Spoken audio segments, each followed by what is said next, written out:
From the Homestead Studios in Santa Clarita, California, it's just the Tip-Sters with Melissa Morgan. Peace and progress. This week, rejoined by Boone County Sheriff's Detective Coy Cox to discuss the unsolved 1974 disappearance of Ed Nichols. Remember, if you've got a tip for Melissa on anything, tell us about it by calling the Tipster hotline at 832-TIPSTER. That's 832-847-7837, or send an email to jttipsters@gmail.com.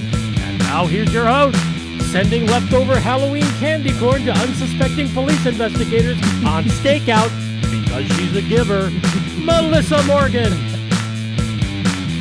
More cowbell.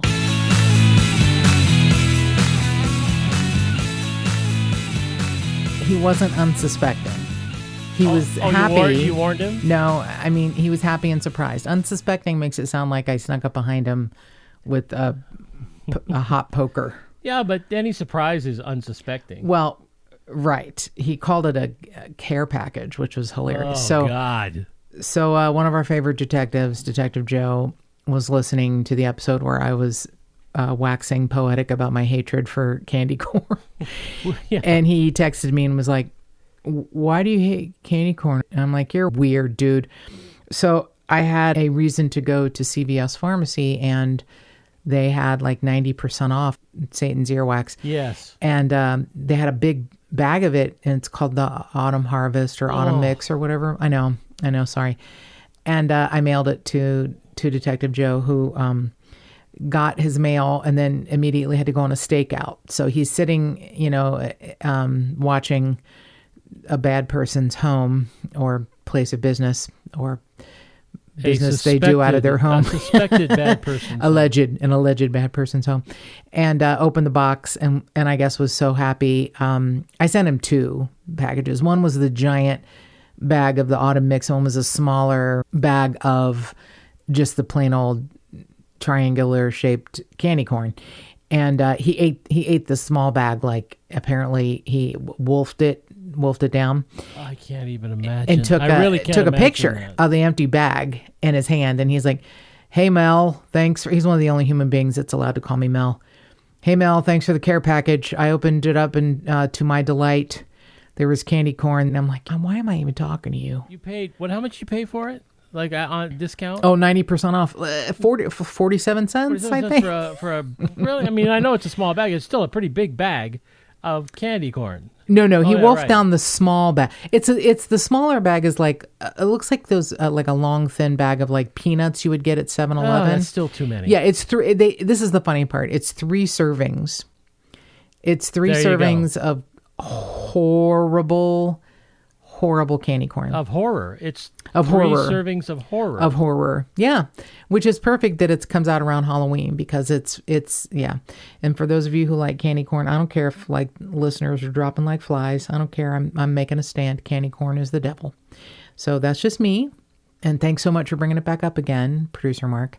It's your fault. Well, I just thought it was funny that he got it. I do too. And then he ate the whole bag of that. The little bag. Still. I know. Come on. He's a big presence.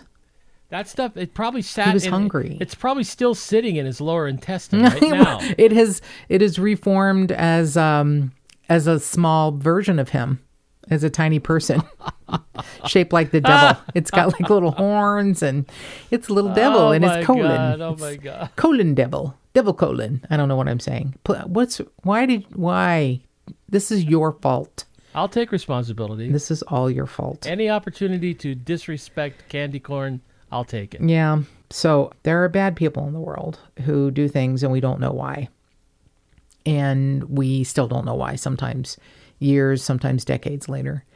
And some bad people or a bad person is responsible for the disappearance of the person whose case we're discussing today.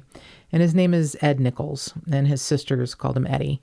And he was one of 8 kids in northern Kentucky, in an area where I lived for a while in Florence, Kentucky.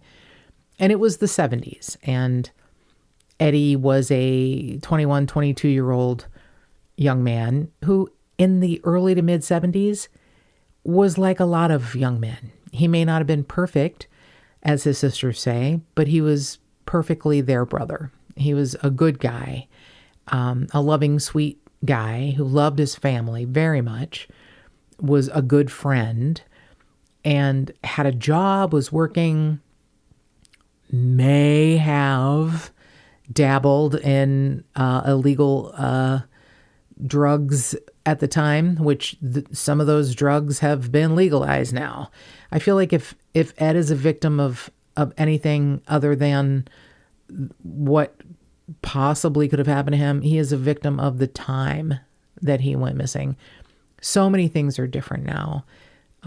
So many things are different now. And I have the feeling that if he had gone missing this hunting season in 2020, there would have been a swift kind of justice that would have made people's heads spin. And part of that is the time we live in. There would have been an electronic footprint, a way to find him. There would have been something other than a witness statement that doesn't always add up. There are different detectives. It's a different police agency. At the time that Ed went missing, it was the Boone County Police Department. And the police agency that is the lead now is the Boone County Sheriff's Department. And one thing we know about them is that they're beyond kicking ass and taking names. They go above and beyond.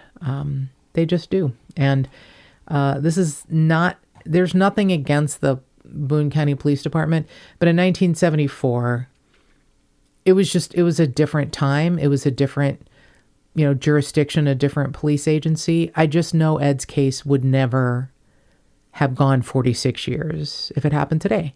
So time is definitely one of the things that can make a case go 46 years without being solved. The time that it happened.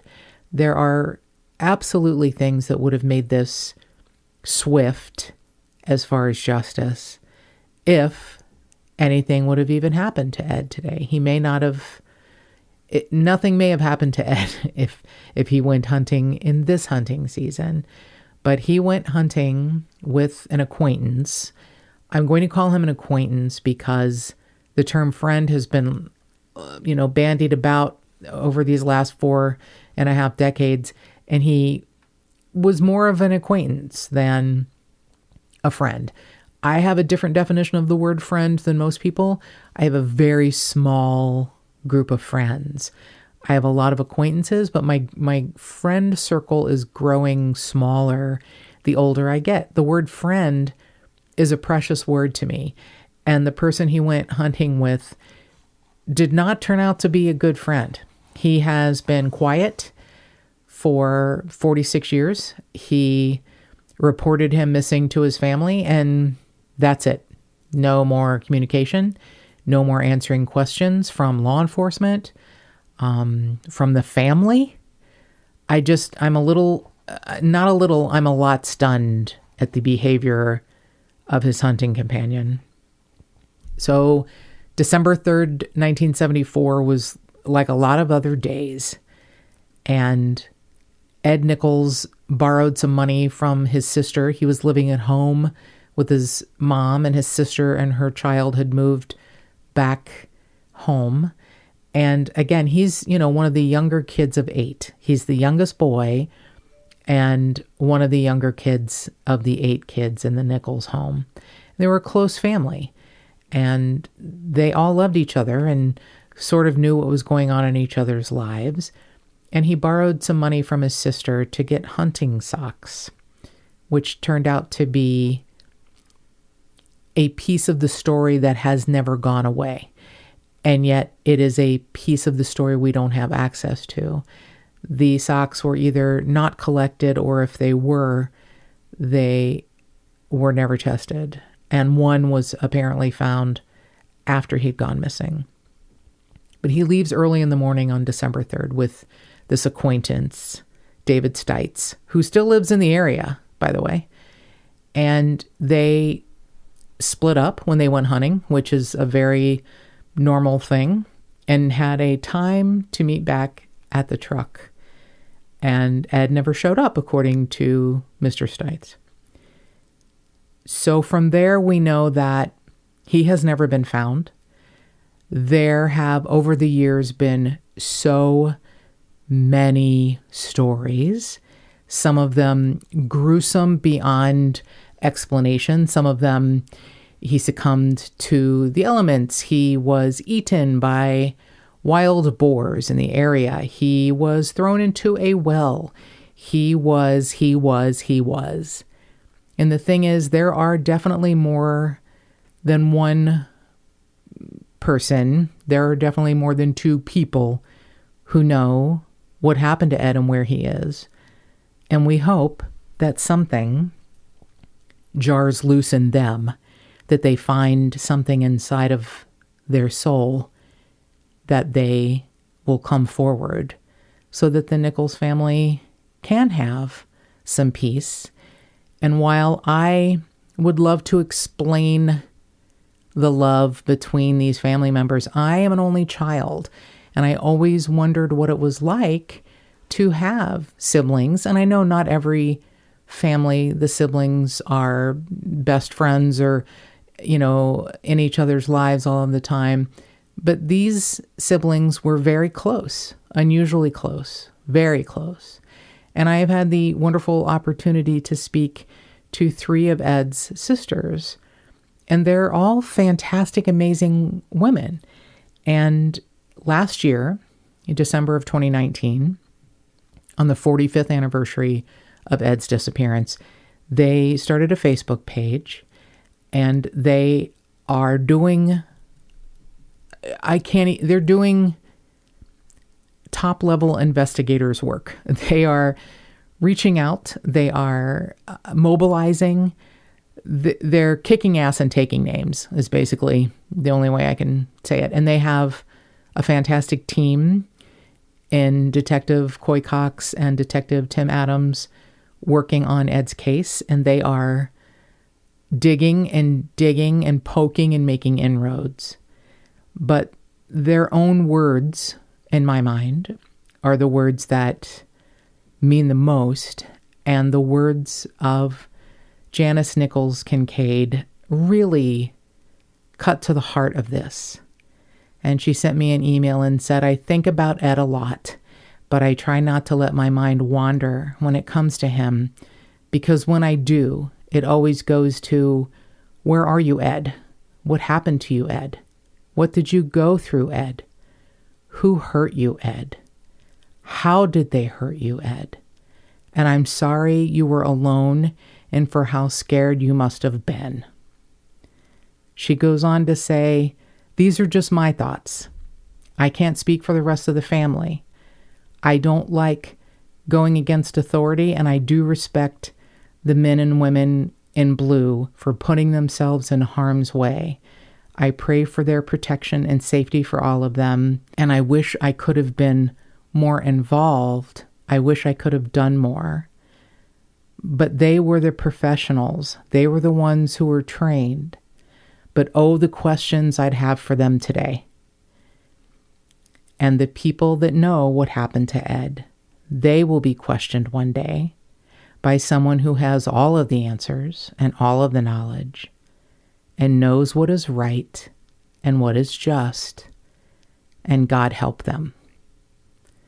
Here is our interview with Detective Coy Cox on the missing person, Ed Nichols.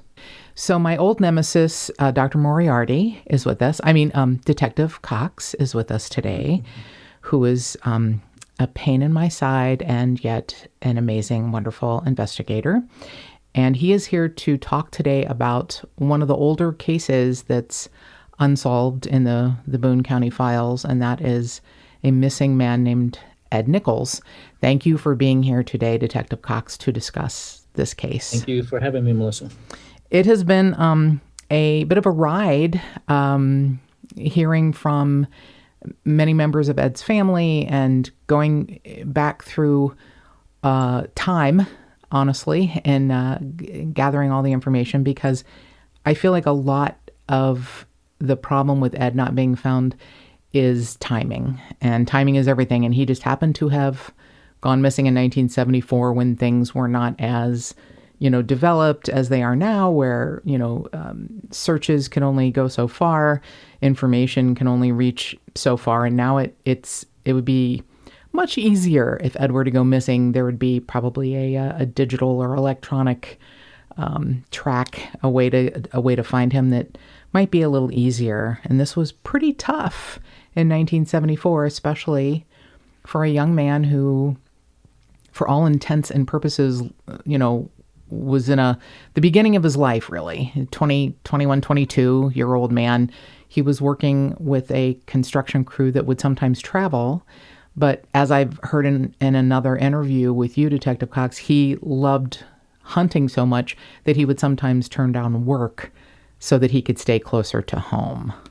And that's something that I think that's important. He just didn't seem like the kind of guy that would wander off and start a new life somewhere else. I mean, he lived with his mom and his sister, and he had a big family, and he was one of the younger family members, and he seemed to be sort of enjoying his life the way you hope a 22-year-old man does.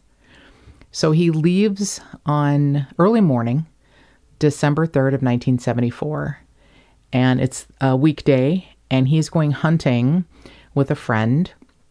And his sister is one of the last people to have interaction with him before he left, and she loaned him some money to buy hunting socks. And he stops with his friend at a King Quick, which I hadn't heard that word in a long time. It's an old Northern Kentucky store, and to buy hunting socks, which I was a little surprised. But then again, at convenience stores, they carry a lot of things you don't think they would have. And especially during hunting season in a state where hunting is a pretty big deal. It made more sense when I thought about it. I was like, who goes to a convenience store to buy socks? But that was, 1974. So stop to get socks and then go on their way. And nobody... Well, the Quick brothers carried everything. Did they?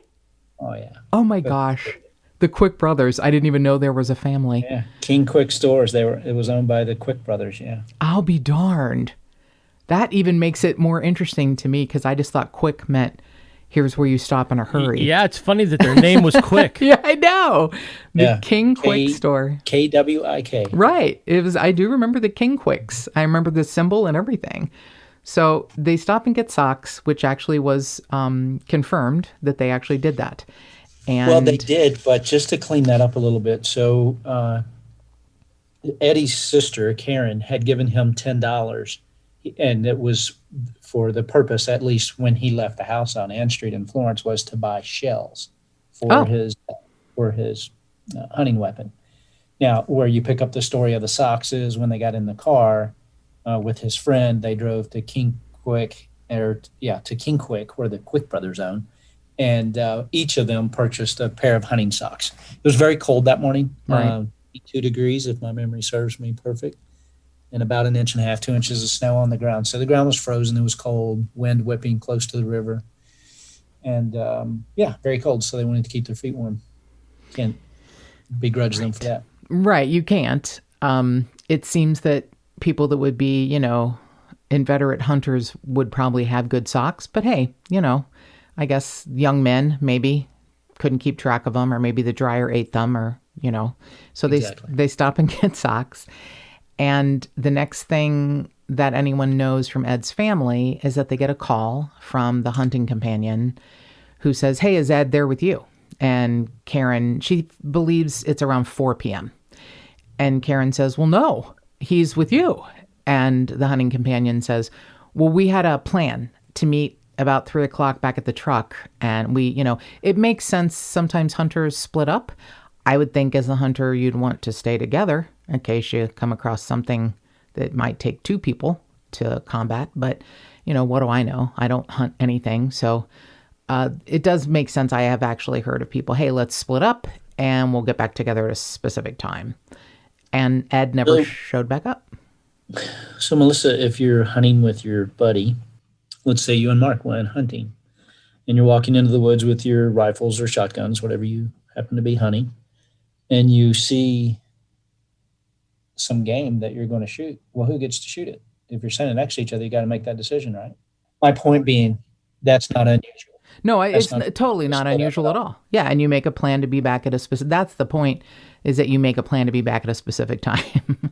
Correct. And everyone looks at their watch, synchronizes their watches, and you're okay. We're going to be back here at 3, and if not, we'll come looking for you. And the cunning companion calls the house, and Karen answers and says, "Well, no, he's not here. He's with you." And he's, said, "Well, we made this plan to meet back here," and he never showed up. So immediately people start looking. I guess there's a conservationist that kind of reports him missing and is like, we need to, as you said, the weather conditions were not the best for looking for someone. Cold, some snow on the ground, and it's the time of year where that would be absolutely the reality, but it was also out of season. So it was a few days out of season. So they were considered poaching. And it's also not uncommon. You have a lot of unincorporated land and land that people own that, they don't mind if people hunt on it. But they were out of season, and they would have been, issued tickets if they were, caught doing something, which a lot of times you don't get caught. But if someone doesn't come back from a hunting trip, that's a problem. So I know that there has been a huge amount of searching going on. And at the time, this was under the jurisdiction of the Boone County Police Department, which I believe it merged with the sheriff's office about 2001? 2001, yes. Okay. But at the time, it was the Boone County Police Department, not the sheriff's. And that is correct. Yeah. And so there was a missing persons report, and there, were reports of seeing Ed a few weeks after. It would be very difficult, I would think, for him to survive in the woods with those sort of weather conditions. There was one sock found, I believe. I don't know if that was by law enforcement or by one of the hunters that found actually part of a search party had found the sock on December the 5th, which was the second day of actual volunteer search. Okay. So a sock was found, and the hunting companion said that looks similar to the socks that we purchased at King Quick. Sort of identified it, yeah, and to the best of their ability. I mean, a sock is a sock kind of, but it was similar in color and size and style that what they had purchased at King Quick. So and then just to go back and clean up another point that kind of gets really interesting as the case continues forward. But so you had made mention that they were hunting out of season, and that it's a thing where they could get caught by the conservation officer or Fish and Wildlife. And in fact, they did. When the individual who had picked up Eddie Nichols that morning to go hunting with him, when he returned to the car around 3 o'clock, he saw the conservation officer. Actually, his name was Atlas Lynn. Atlas Lynn, yeah. And so Atlas was standing there by their car. Ah. The individual had allegedly, this is what he purports that he had 2 weapons for. So he had hidden, while he was hunting with his rifle, a shotgun close to the area of the car, according to him. So when he gets back close to the car and he sees the conservation officer, he puts the rifle down, hides it under a tree, and picks up the shotgun and walks up to where the Fish and Wildlife conservation officer is. And gives a different story, right? Like, I was dove hunting? Correct. Yeah. No, I was hunting rabbit. Rabbit, okay. Which is in season, right? Which was in season. And so therefore, a slight conversation happened. He probably identified himself, showed his license and all that kind of stuff, and then he left the area. But it puts a rifle at the scene as well, which kind of gets interesting later on in the story. Absolutely. So he allegedly came back and kind of hung around till about 7 o'clock, and Eddie had not come to the car by then, and that's when the other phone calls started taking place. To get people out searching and to report him missing. Correct. So over this time, quickly but in 46 years, it's a long time. It's coming up on the 46th anniversary. There have been so many theories and stories, and so let's go over a couple, whether you can, dispel them or give them any credence. There has been, in my mind, I learned something new because of Ed's case. I'd never heard the term javelina, so I had no idea that, I really hadn't. So I had no idea about wild boars or pigs. They're an odd kind of pig, actually, and they're not really even local to the area, but someone had maybe let them loose there and they, multiplied. So apparently some hunters were surrounded by a few javelinas, and that could be a scary situation. So then it became Ed was eaten by pigs. Ed wandered off, and got injured and couldn't get up and was eaten by these javelinas. And I believe you can pretty much dispel that because you even have reports from medical examiners who are like, it's just not going to happen. They don't eat teeth and hair. There would be clothing. There would be something that would show that Ed had been eaten by these wild boar or pig, javelinas. I've never heard that word. And even a group of people who lived near the Boone County, Gallatin County line, 30 people had signed like a petition to have them removed or destroyed. And they were, Atlas Lynn was going to have them either moved or removed or destroyed. And I don't know if that actually happened, but I'm going to guess. Go ahead. And he did. That's kind of where so that he contacted a couple of guys who were known to hunt boar and different wild animals. So they came up, hunted, and that's where the 25 to 30 boars came out. They went out to hunt these boars. They were surrounded by like 25 or 30. They killed 2 of them, and then eventually they killed more. But Fish and Wildlife had actually came up or had called these guys to come up and to try to eliminate these wild boar because some of the search party folks had seen them and kind of scared them. They're really aggressive. They weren't really aggressive toward anyone in the party, and it would be unusual for them to try to overtake a human because of the size of an adult. But it's something that if you said, well, is it possible?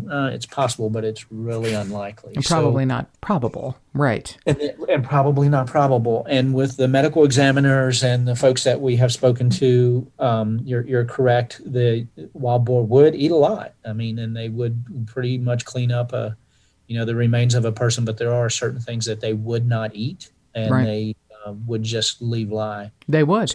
And none of that stuff was found. No remains. None of Eddie's remains were found.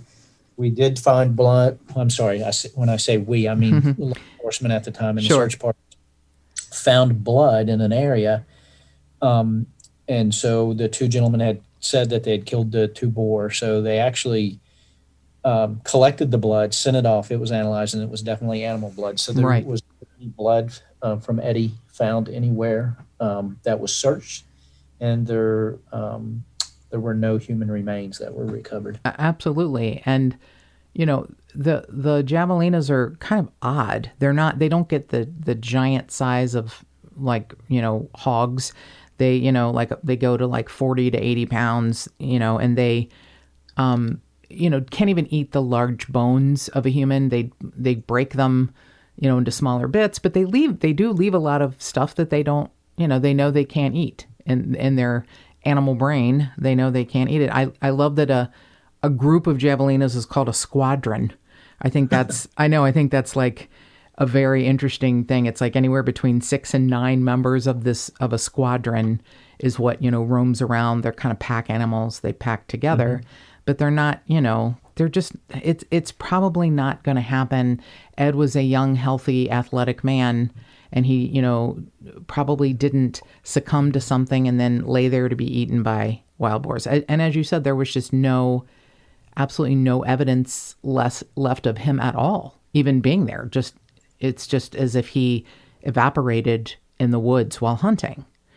So some other theories are that there was a hunting accident that happened, and he, succumbed. And as you said, there was nothing found. He didn't shoot himself accidentally. There was nothing found of him. There's a couple of confessions over the years that were sort of found to be not credible by the then Boone County PD. There was a deathbed confession in 1998 that was sent to one of Ed's sisters.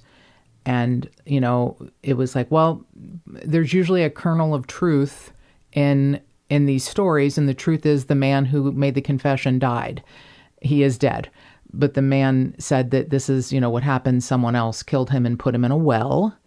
And maybe that was something they're holding on to, and they thought they had this big piece of information, but, may or may not have been, a credible piece of information.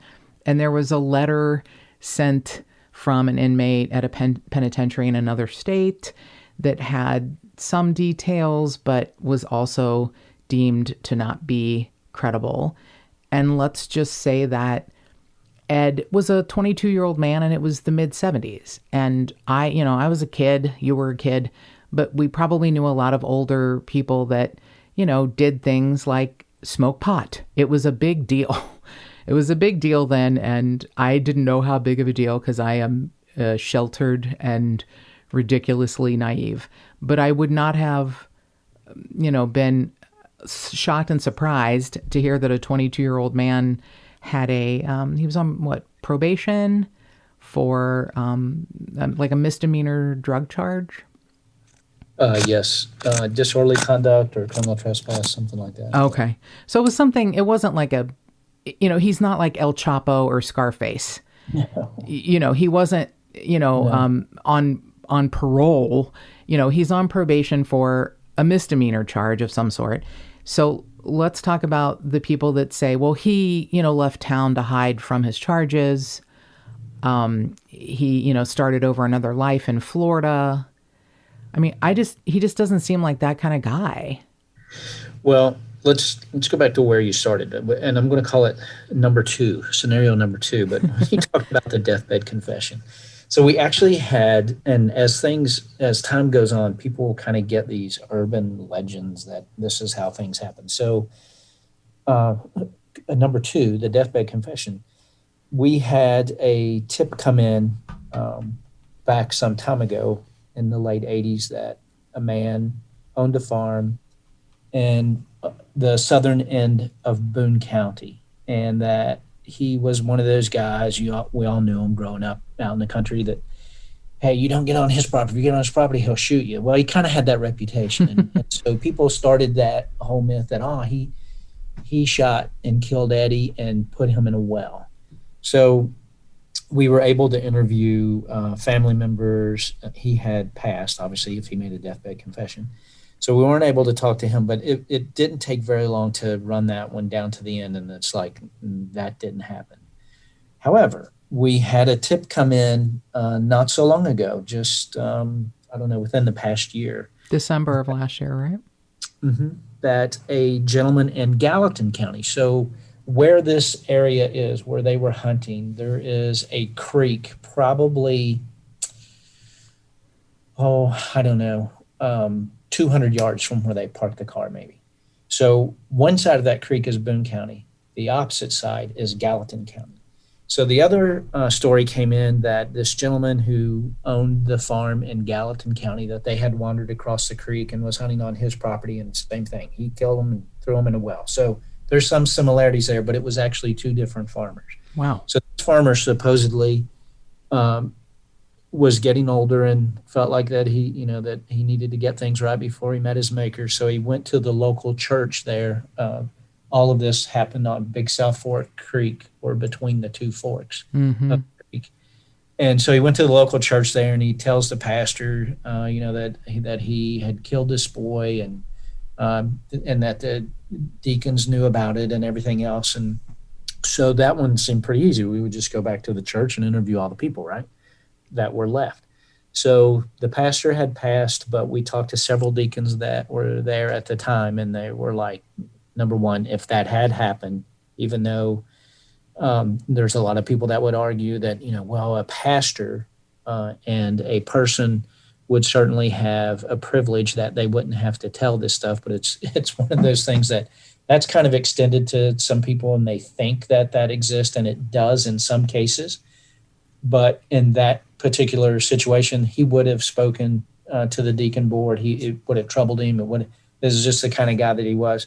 We spoke to all kinds of family members of the gentleman that owned the farm, and they're like, there's, number one, he wouldn't do that. But number two, if he did, he would have never been able to live with it, and he would have spoken to one of us. So we debunked that pretty quick. Plus, we went and talked. Supposedly, he had told the Gallatin County sheriff. So we went and spoke to all of the personnel at Gallatin County and that had known the former sheriff, and they're like, no. If he had told the sheriff, obviously the sheriff can't just say, oh, I'm not doing anything about that. Right. So we debunked that one pretty quick. And then you started into Eddie just going off, and if he was that kind of person that would have done that. And the answer to that very quickly is no. To your point, he still lived with his mother. He was very close to his sisters. And there was nothing taken from the house, like additional clothes or even underwear or extra money. Borrowed $10 from his sister just to get shells. Yeah, because his paycheck wasn't coming till Friday. Yeah, and he didn't leave a note, and he didn't explain to him that, hey, I'm going away for a while. He did take short trips, but he would, they weren't long trips. They were a day or two, and then he's back. But no, that was ruled out pretty quickly, that there was nothing that he had done to look like he was preparing to leave for more than a hunting trip, much less the rest of his life. Right. It was a day trip. That was debunked pretty quickly. Well, I'm so fascinated by confessions. There are so many stories of people who confess when they haven't done anything. And it's the mindset that does that that's very fascinating to me. Why? I don't know if it's a boredom in their life and they want to be involved, or, I guess there's a whole psychological, profile for that sort of a person who does that. But it's very fascinating to me, the number of confessions that come up, and, and especially as a case goes unsolved for, years and decades, more people, it's almost like a version of the telephone game where somebody gets a piece of information and repeats it to someone else. And then by then it's changed names, dates, manner of death. It's very fascinating to me that. So you mentioned the creek that separates sort of Boone County and Gallatin County. And I know that there was a psychic who contacted the Boone County Police Department and said, I think I can help you. I believe he was shot and he is somewhere near a bridge and a creek. Now, I have seen some of the drone footage over the land, and I grew up in Kenton County, lived a little bit in Boone County, and my grandparents lived in Gallatin County. So I have, I didn't like the outdoors. I didn't really go out. I don't like to go outside. I don't like bugs and dirt and stuff like that. So I don't know a lot about that, but I do know a little bit about the area. And seeing the drone footage, I didn't even see a creek or a bridge, but this psychic, Bill Boshears, was pretty well known in the area, which I did not know. He taught like classes at a high school, and he, was kind of considered a parapsychologist, and he had a radio show, and, he was he had a column in the Cincinnati Enquirer, which I thought was pretty progressive for the area for the time, but it wasn't, always all about parapsychology. But did anything that he said turn out to be credible information of where Ed could have been? So Bill Boshears made several things. He said he had insights, and it's just what he saw. And one of the things that he described, along with what you said, near a creek, and it was kind of like what he described as like a swamp-looking area. So that does kind of get interesting. As my partner Tim Adams and I, as we have looked into things, there's one area, which we'll get to in another scenario here in a minute, that really fits that description. But absent that, there wasn't anything that was really developed on what Mr. Bashir said. And I think, according to the case file, that he kind of gave this input and then kind of stepped away from the case and even thought that Eddie Nichols had returned home. So it's not like he worked on the case for a long time, but he did offer up some of those insights early on. Right. So maybe he got like right church but wrong pew. There you go. So with that, I'm going to go to scenario number 3. Yeah, scenario number 3. So we had a confession, which you talked about before. When did you and Detective Adams inherit this case, by the way? When did you start? We adopted it in 2015. Okay. And then, so a little background. So Boone County Police initially responded when the individual that went hunting with Eddie had called. And almost 1 month later, Lillian, Eddie's mom, contacted Kentucky State Police and asked State Police to get involved and to assist. So at the time, Boone County Police, I believe, had a total of 6 officers, or maybe 9 officers, and the Sheriff's Department had 3 full-time officers. So it was a very limited number of people to go out and do all these searches, but they did have a lot of volunteers. A saddle club came over and rode the area and all that kind of stuff. So she had called state police to ask for their resources as well. So Boone County Police, Kentucky State Police at first, and then some information came through the DEA as when we get into talking about the drugs here in a minute. And then at some point in time, the FBI was contacted. So DEA, FBI, Florence Police had an individual on the Northern Kentucky Drug Strike Force, so Northern Kentucky Drug Strike Force and Florence Police. So everyone kind of working together on the case over the years. That's a lot of agencies. It is a lot of agencies. I had seen the Kentucky State Police were at one point involved, but I didn't know the parameters of how and when that happened. So thank you for explaining that. So they opened up a companion case in January of 75. And as a result, later on, as years passed, they had received a confession letter from an inmate in a prison in Ohio who was in prison for murder and on death row. Right. So the letter that was received was really interesting and pretty descriptive, to the point where it wasn't like the individual had looked something up and then threw it out there because he had read something about the case, whatever. But he would, like, when he would talk about a location, it wasn't like he would know it was 123 Main Street. Right. Say, so if you go across the main road in Covington, like 12th Street, and then if you make a right, and it's like the third house down, and it's on the right side of the street, right across, that kind of thing. It wasn't like he knew the exact address, and that's going to be important as I go on and tell you why we have put quite a bit of effort into this confession letter that was sent. So state police receives the letter. They go up and they interview the individual. And his impetus, he said, was because I can't stand to see the Nichols sisters suffering, and I'm already here on death row. So what do I have to lose? He knew 2 of the sisters, and that was it. He wanted to bring peace to the family. That was it. He wasn't asking for anything. There wasn't anything he could. Right. He had no bargaining chips. So the state police, the detective, and they also had a polygraph examiner go up to the prison, and they gave him a polygraph. And he failed, right? Or inconclusive? So here's the deal with the polygraph. So it's not accepted in courts. Right.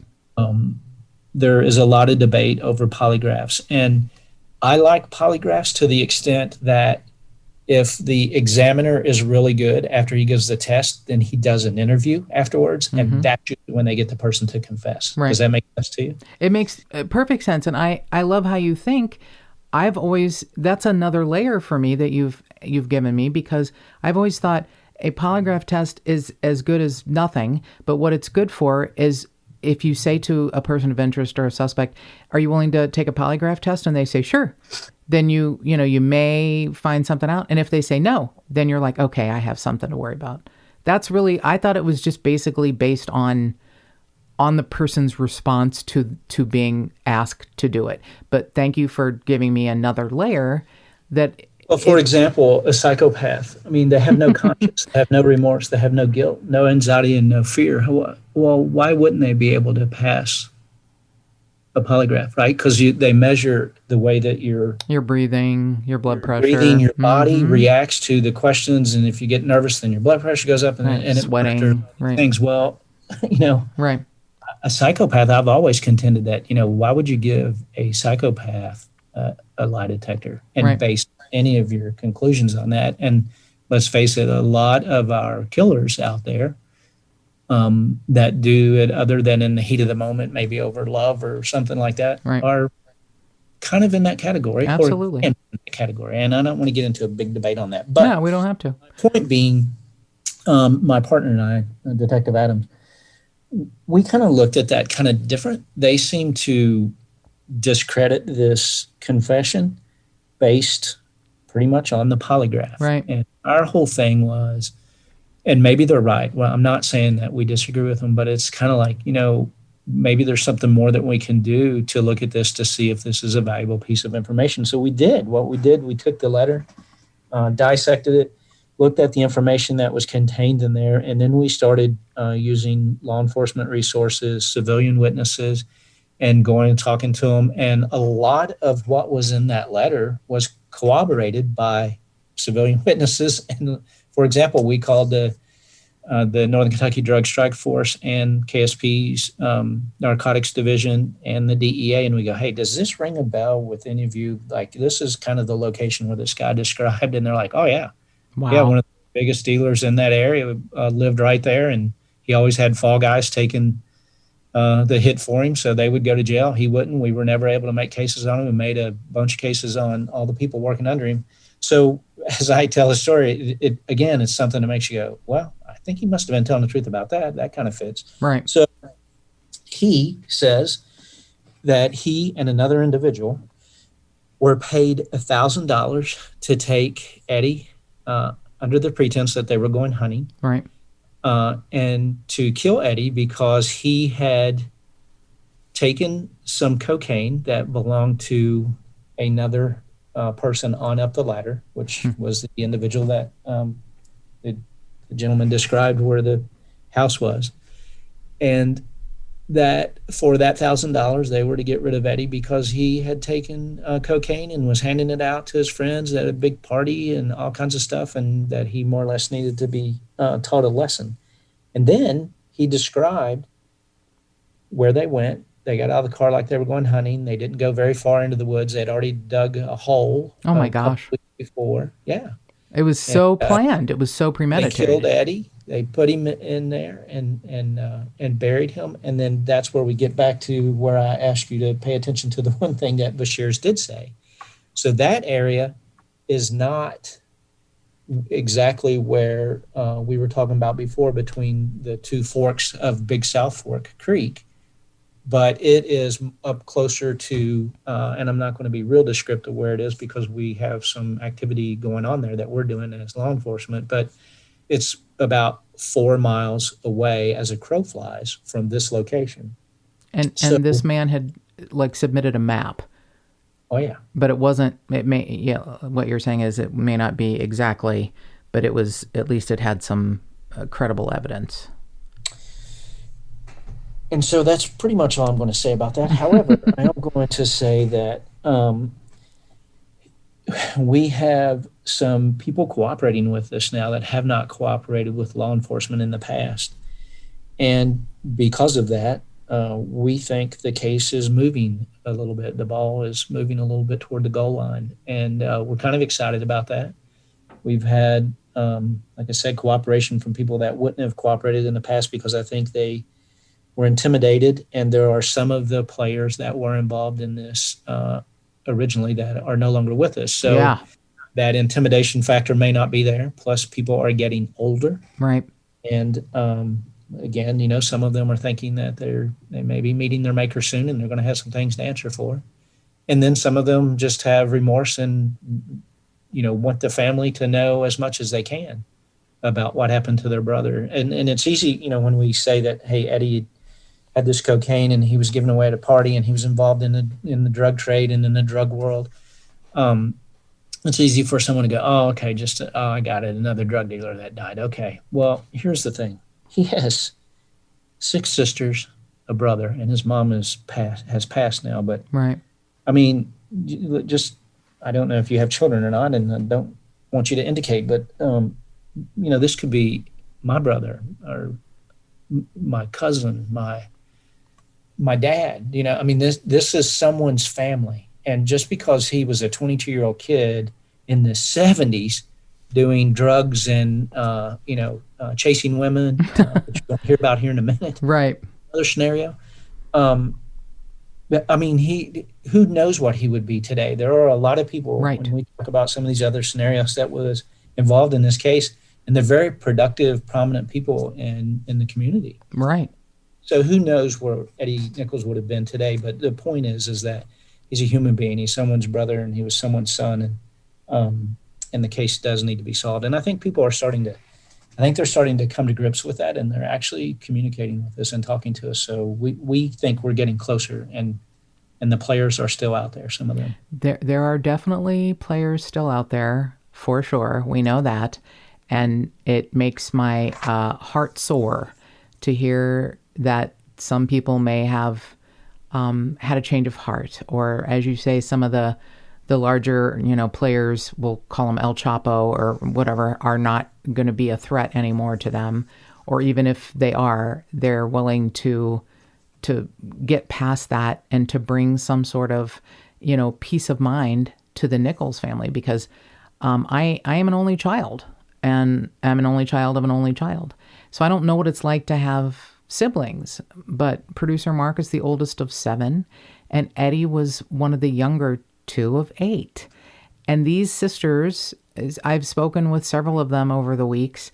They were the ones who contacted me about Ed's case, and I became more and more, it just seemed so cut and dried. It seemed like, well, this is what happened. I don't understand why this has taken so long. But there are now, so many layers and so many stories, and we can get to the 4th scenario. But, these girls are every day still think of their brother, still love their brother, still miss their brother. And as you say, are, remorseful that their mother is not still here to find out what happened. But, hopefully, if Ed is not on this earth, hopefully she and Ed are somewhere else together. And, and it doesn't matter what happened here. They're okay where they are. But I know you do your work, and I know I do this for the people that are here. I can't help someone who isn't here anymore, but hopefully someone within the sound of our voices will hear this story and have a soul or a conscience. I don't think he was killed by a serial killer that has no soul or conscience. Someone might be considered a sociopath who is, propelled by $1,000 to take a human being's life. And you never think about all of the other people you're affecting. You're not just taking someone's life. You're crushing the soul of the people that love them. You're doing so much more harm than just taking someone's life, as if that isn't enough. But so let's get to scenario number 4. All right. So, obviously the 70s, we're going to talk about it again. It was a very different time. A lot of people think of Woodstock, and they think of, peace and love and music and drugs and just open sex and open, you name it. And so keep that. I lived through the 70s. It was not peace and love. It was mostly the other stuff you said. So, okay, we'll listen to Mark for a few minutes, and he can. No, I'm just kidding. Yeah, exactly. Yeah, so, Grandpa, tell us all about it.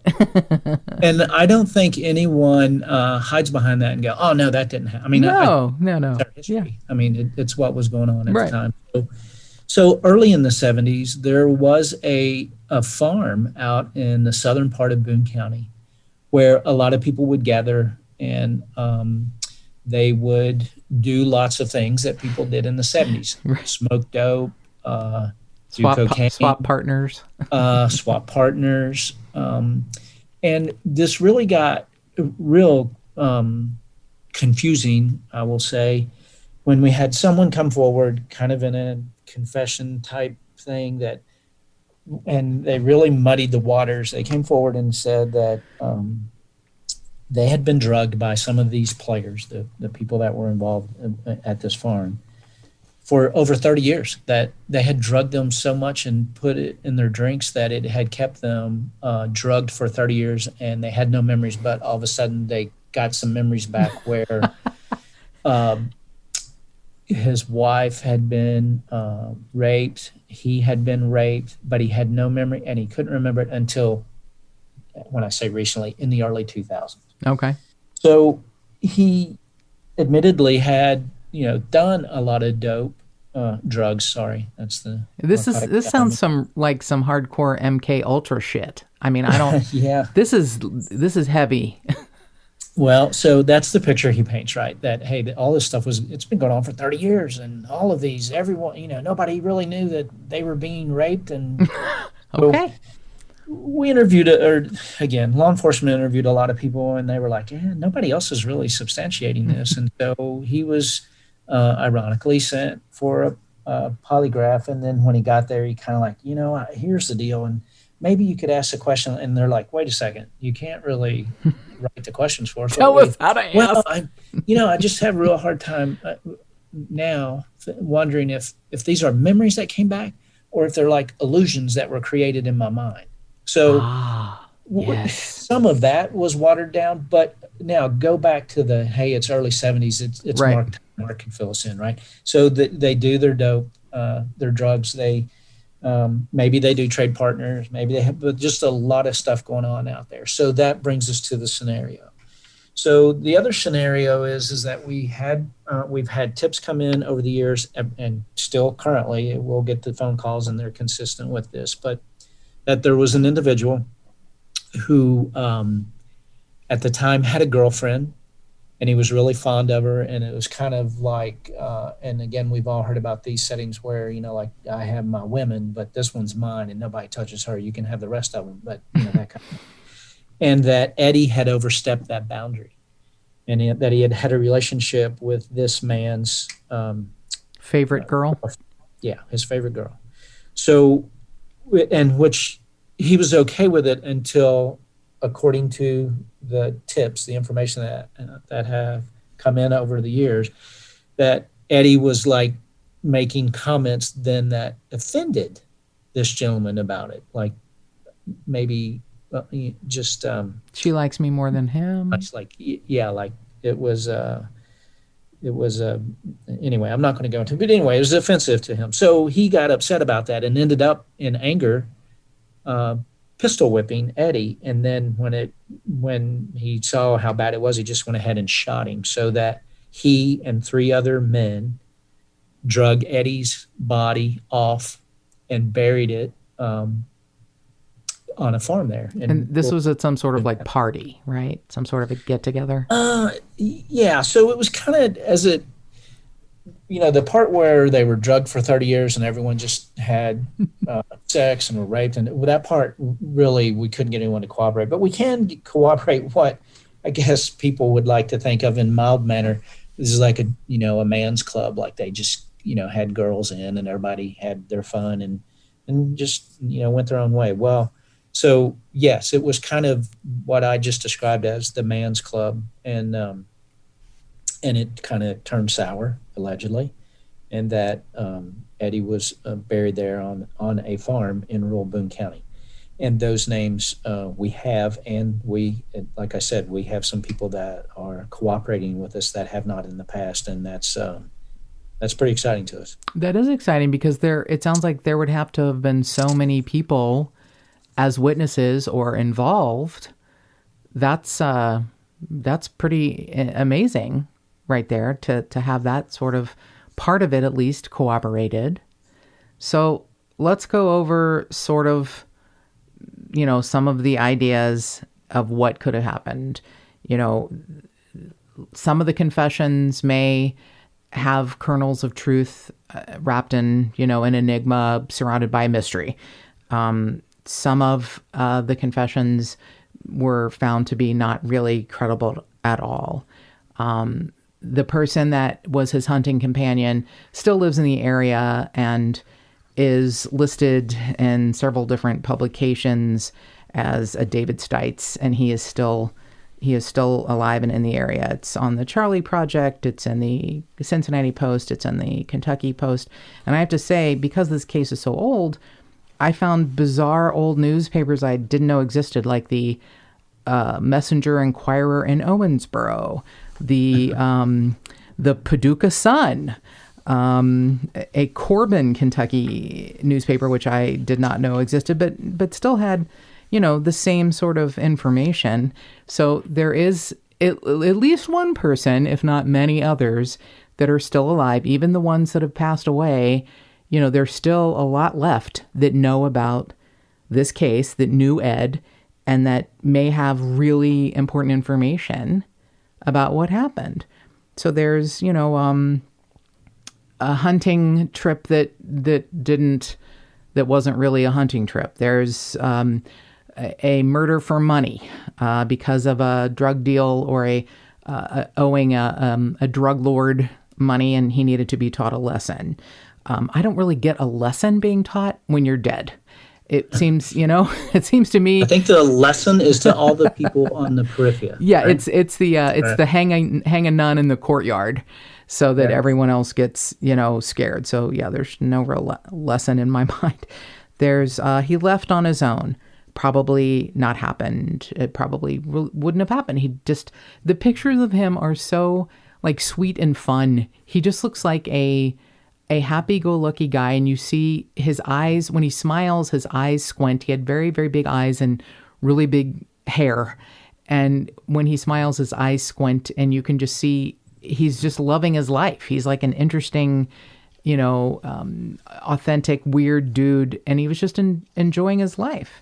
So there's that, and then there's, left on his own, confessions, love triangle. Potentially a love triangle, because apparently Ed was not tied down to one person. He was very sort of open with the fact he was seeing, several people. He would see someone for a little while and then see someone else and then maybe go back to the first person. I mean, he was a young, handsome guy. Who can blame him for, having bigger odds of, finding someone he loves or not. I mean, he could just be, a playboy for a while. That's what you do when you're 22. So we know there are people that are still around, and I'm really happy to hear that some of them are contacting you. And we have, the numbers, a local number and a toll-free number for anyone out of town or maybe doesn't have access to a phone. As you have mentioned, potentially they may be incarcerated, but they don't have to go through trying to get a card for calls. We'll give those numbers out in the outro for sure.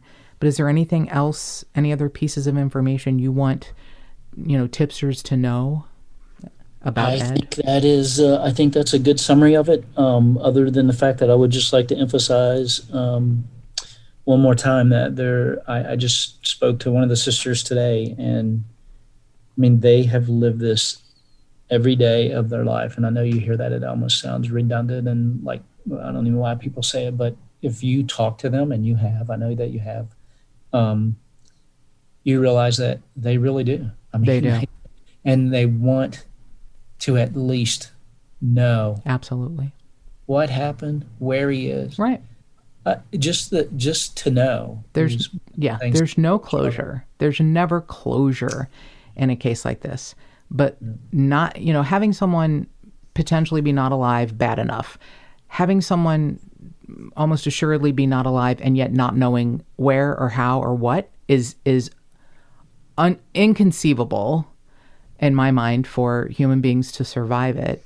And the fact that they have is overwhelming to me, and one of the reasons I wanted to cover this case, because I will just, and I've told the sisters, or some of them, that look, not every family that we cover their case in this podcast is as wonderful to deal with as the Nichols sisters, and I'm just gonna say not every detective is as wonderful to deal with as you are, and the fact that it made me want to doubly cover Ed's case, when I got to talk to Karen and Janice and Norma, and it made me even happier that you and Detective Adams were now, the leads on this case, because the combination of those two things make this case even closer to my heart. So thank you, Detective Cox, for taking your time.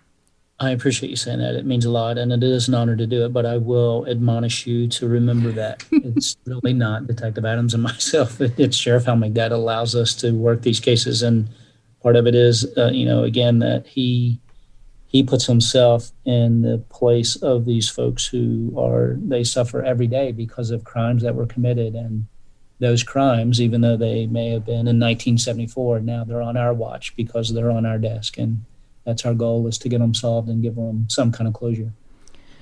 You're right. I absolutely need to thank Sheriff Helmig also for, letting me have access to some of the information, to letting you take the time and you taking the time to talk to me about these cases. And I am extremely grateful. I really couldn't be more proud of where I came from because of people like you. I wasn't always, I'll be honest, I was like, wow, I found out so much about the area I grew up and what law enforcement was like when I was a kid, and I'm not even sure how I got out alive. But, I am more than grateful and full of faith that you, Detective Adams, the team, and Sheriff Helmig, and the Nichols sisters will, band together, and hopefully there'll be some answers for the family about where Ed is. So thank you so much, Detective Cox, for taking your time. That's our hope as well, and thank you for getting it out there. And hopefully people will call in and give us information. I hope so too.